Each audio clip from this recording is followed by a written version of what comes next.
Good afternoon, everyone. Thank you for being here. As you know, the topic here today is doing well by doing good. And I think that we're starting on a good footing here because I definitely sense, and it's only on the side of the audience, that it's much hotter on that side of the room than on this side of the room. So we're already doing something right because we've lowered the air conditioning and we're having a positive impact on the planet. So on that note, let's start off because this is it's a topic of great importance to ourselves, our children, and our planet. And I certainly have a few white hairs, and I've seen a lot of new announcements by companies about new initiatives. So let me ask, and we will start with Natalia, is this just another PR stunt? I don't think so, because there's so much investment related to doing good or sustainability or corporate social responsibility. It doesn't matter the way we call it. For example, us as a company where we were born to make cities better places to live. So in terms of mobility, there are a lot of impacts, and there's a lot, in the game. So I don't think it's a PR stunt. Obviously, it has to be communicated, but if you don't feel it like in your vision, there's no way a company is going to be successful without doing well. Okay. Enric? Yeah, I think the same. I mean, we've born to accelerate the change to more sustainable ways of transportation because we believe that that's what the world needs. And companies without values are not going to succeed. And the company needs companies with values. The world needs companies with values. And definitely it's not a PR stunt. And all the companies we're working now are working on that. Energy companies are working in the direction of changing from conventional ways of producing energy to clean energy. The car manufacturers are changing from combustion engines to electric cars. So all the mobility and all the energy production is switching to more sustainable ways. So we're seeing a lot of the younger generation are looking to join companies that have a long-term commitment to a more sustainable type of business activity. But do you think companies are just adapting to that desire from their employees because they need the employees, or are they doing it really out of the goodness of their heart? I think it depends on the companies. For sure, there will be some that will do that just to get more employees.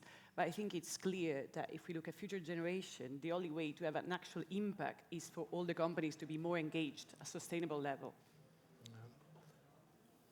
Yeah, also companies are founded by people who have values and beliefs in things. So again, like some companies might not, but I definitely think there are many people out there trying to rethink, reinvent businesses and incorporate the social mission to them. Yeah. Now I'm curious, Jeff, your business is mainly focused in Asia. Do you think there's a difference in attitudes of companies and sustainability in Asia versus, say, Europe or the US? I don't think it's geographic. I mean, the difference is, to me, is not geographic. It's really more each company, especially I think the larger, older companies, probably CSR is kind of a new trend for them, and they're reevaluating this. But for many of the newer companies, the younger companies, I think they have started with more of a sustainability in mind when they started. Mm-hmm. Mm-hmm. Now, we're talking about doing well by doing good. Is there really a difference between you're doing good because there's profit in it, or you're doing good because it's just a good thing to do? Do you think that it matters? Giovanna? Well, I think it matters when it comes also to the ways you choose to do good. That's the focus on doing it well. I mean, obviously companies want to make profits as well, and the right way to make sure that doing good is incorporated in their agenda is to making sure they do it well. They need to be efficient also when they work towards a sustainable goal. Mm-hmm. Now, a lot of times we talk about doing well is something that has we're measuring maybe CO2 or pollution or helping people, but You know, let's bring this into another realm, which is very much on everybody's minds these days, which is the use of people's data. And so many companies rely on that data in order for them to have a business model that makes sense. What are your thoughts on that? And do you think that there's a need for citizens or for governments to perhaps impose limits on how citizens' data is actually being used? Somebody want to take a crack at that? I want to jump one moment to the previous question. I think we are going to save the world and we are going to do good with technology. And for the technology, we need money. And we will get money if we make profit. So everything, it's okay. I mean, that's the only way we will save the world. I think with technology mainly, and we changing the way we do things. But technology is going to help for that. So, George, sorry for not answering your question, but... So are you saying that if there's no profit in saving the planet is lost? No, I'm not saying that. I'm Not just kidding, of course. But I'm saying that... that's the extreme. Yeah, no, technology is going to save the world. I believe that. I think new technologies are going to save the world. And we need money to make these technologies. And data. But adding on that, I think I would say that I actually don't care if you do good because there are profits on it. So I come from the development sector. I work with NGOs, philanthropy. We are not going to change the world that way. So if corporates are doing good because that's good for them, they are making money out of them, I think that might be the way of changing things. Okay. But there's an interesting point in there. It's like there's really two things. It's like, is technology the answer? You're here in And then there's, you know, is profit the answer? That there's those two concepts in that very same thing. If you don't make a profit, you can't continue business. You go out of business. That's right. So making a profit is a minimum requirement. It's a necessity, but it's insufficient. So technology, I think, is really cool. I love all these new technologies, but again, those are just tools to use. And technology by itself is neither good nor bad, and it won't solve the problem by itself. In fact, it creates other problems as well. So it depends on the people using it.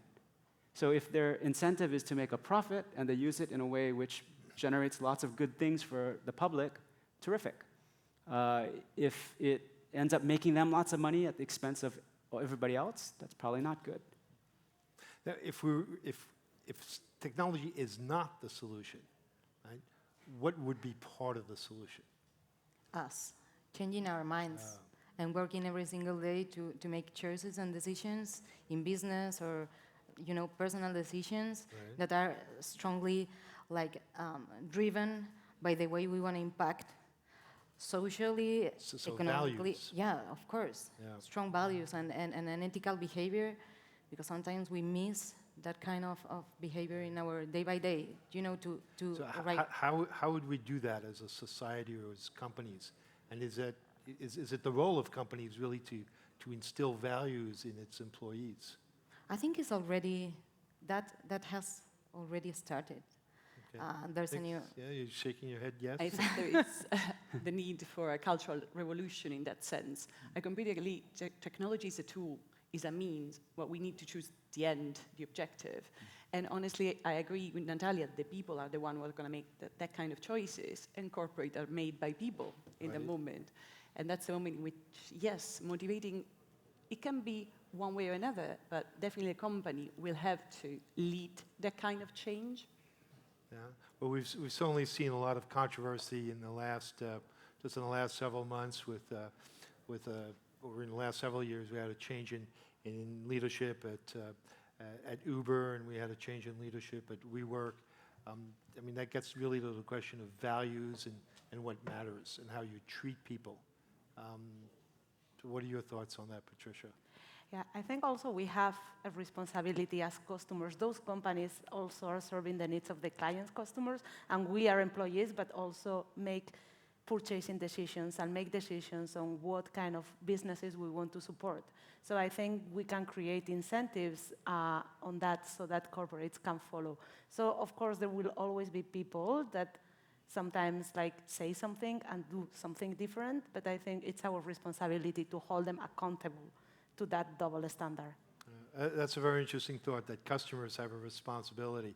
I'll kind of ask a challenging question is, aren't customers part of the problem? They want more. They want more beef. They want, right? And beef is a very, very, it's not very good for the planet, it turns out. So who's at fault here? Yeah, I mean, Really? Companies. Companies. Companies, not the customer. Customer is always right. I think an example of doing things right is Tesla, for example. You know, the first electric cars were not best than the other cars. You know, were slower, didn't have much range.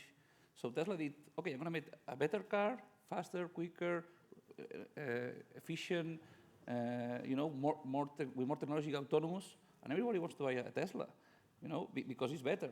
So we have the responsibility of doing things better with values and that have a positive impact. And the customer will choose that if it's better. Interesting. Well, certainly we've seen it here in Europe as well as in the US. You have a company called Juul. It's very successfully sold, you know, these quasi cigarettes, vapor sticks. And it really took years for the regulators to catch up. So there I think you have a clear example of a company that satisfied what the customers wanted, certainly knew how to perhaps influence the customer behavior. But so how do we protect ourselves as a society? I'm asking. You're putting a bad example, I think, no? I don't know. There's laws, no? Again, Pardon? there's laws against selling nocive products. Right. No? So to be a little, to challenge, does that mean we should have more regulation? I think Sometimes. Yeah, Yeah. it depends on the situation. And also more, Go ahead, more education too. More education of, Yeah, of values. right? Okay. In that case, Jewel, I mean, they're quite aggressively targeting young people, right, as consumers, and getting them addicted to their product. They cut back in the US, but overseas, they're still doing it. So that might be a case where more regulation would be helpful, right? It's a product that directly impacts health. So in that situation, I think it might make more sense. In other situations, you know, that we have a lot of overregulation. Okay. So there's a question that goes begging, is does capitalism need to adjust? Does it need to change? Does it need to have a softer face? A more human face, maybe. Yeah. You know, more related also to the value that we can create as companies, you know, in a social way, because the first thing also we do is creating jobs.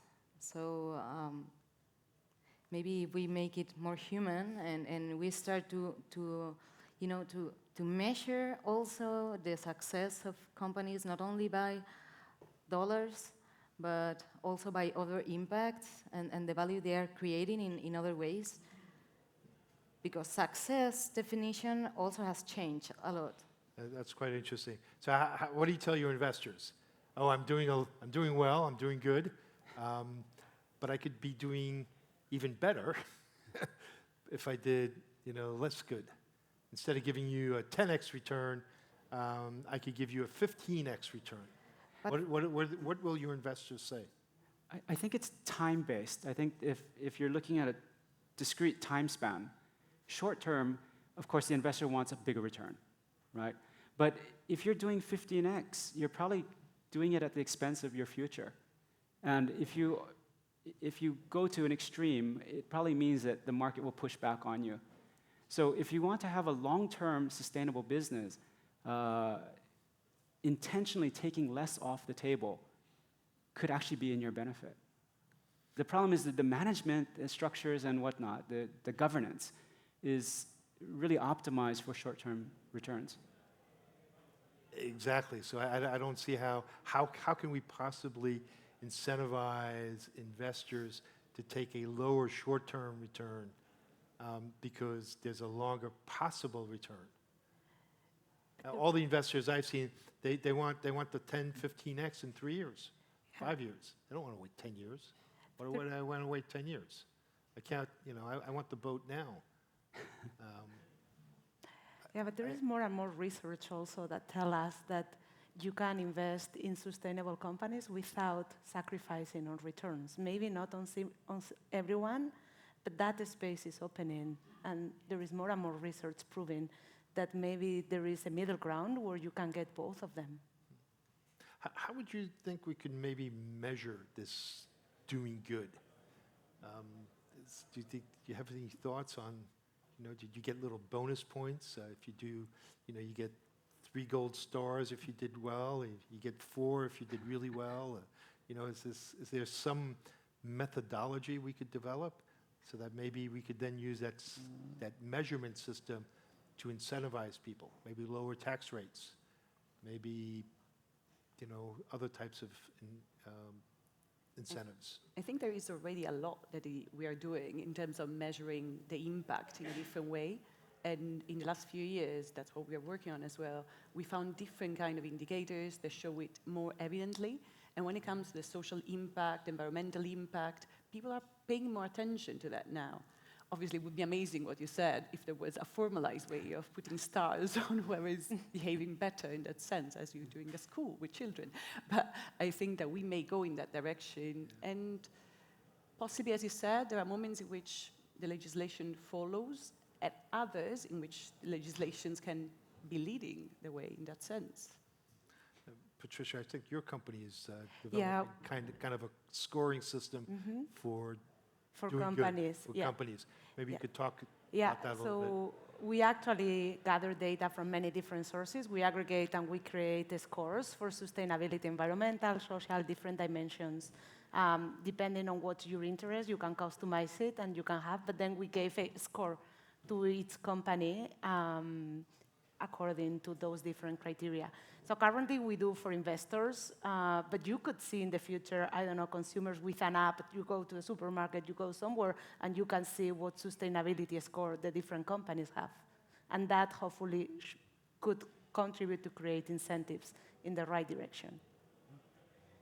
Do you think it'll be easier for perhaps European nations to address those issues versus perhaps Asian or U.S. or South American or African countries? You think some areas of the world can react faster or better? I think China, for example, is the country that is accelerating faster with cleaner energies and electric cars. So I think it depends on the needs of the country. They have a real health problem there. So as Jeff said, it's not geographical. It depends on the needs of the country or the area, I think. But I think maybe regulation also helps. China has a really strong regulator body. I don't know if that helps. The European Union is doing a lot of regulation in this, forcing companies to disclose more and more information so that we can know what they are doing. So I think maybe we need some support in that direction from regulators so that we can have the information and we can move in the right direction. I see quite the opposite happening in the United States. The U.S. is really moving very far away from regulation, and therefore, I kind of wonder. We've seen more of a trend for deregulation than regulation. I'm wondering, where do we find the balance? What do we do? I mean, at the end of the day, we are coming back to the topics we were discussing before. We are people at governmental level, within companies, there are still individuals. If the companies are leading the way in the US, if they choose to go towards sustainability more and more, there will be a change in that direction. If in China the government is going towards sustainability, that will be the same. I think it depends on the people. That's why before I was speaking about cultural sort of So change. that's an interesting point. So you really think it's the people running the companies that are driving it, or do you think it's the markets that say, we think there's money in doing good? Customers are people Customers. too. Customers. So Customers are people too. We are employees and customers every day, depending on the situation, and our choices would lead the change as well. So we have customers can lead, companies are kind of being pulled in that direction. And No. also, each day there are more and more banks that are, also giving or not loans based on social and environmental impacts. Yeah, yeah. I think also you have lots of startups, right? In economies where you do have an active startup scene, if the incumbents are taking down too much profit and abusing their power, then it creates an incentive. There's money to be made there, and then it attracts startup companies that come in. They often spend more time listening to customer demands and creating new things, innovations, which are more in line with the demands of the customers, whereas the incumbent players have gotten old and stopped listening to customer demands. So I think in those types of economies where you have a lot of startups, it actually creates a balancing power. So it's a Darwinian environment where those that do good are naturally attracted to filling a market need. Yeah. Right. Just some last thoughts from each one of you. We'll just go straight down the line. So is this a PR gimmick? What do we do? How would you save the planet? Just an ordinary type of question for the dinner table. Simple one. Our part, I mean, it depends on everybody, not only one person or one company. Everybody has to do something. What we are trying to do is to make a more efficient and sustainable use of our energy. So we produce a lot of energy that we cannot use because we cannot control when we have sun or we have wind. And what we are doing, basically, we are storing this energy in electric cars, and when countries need it, we put the energy back to the grid. So that's what we do. What we do is try to use as much energy as we can to make the energy more efficient. Patricia? So is this a PR? I don't know. I think for many companies, yes, it is, but that doesn't mean that it has to end there.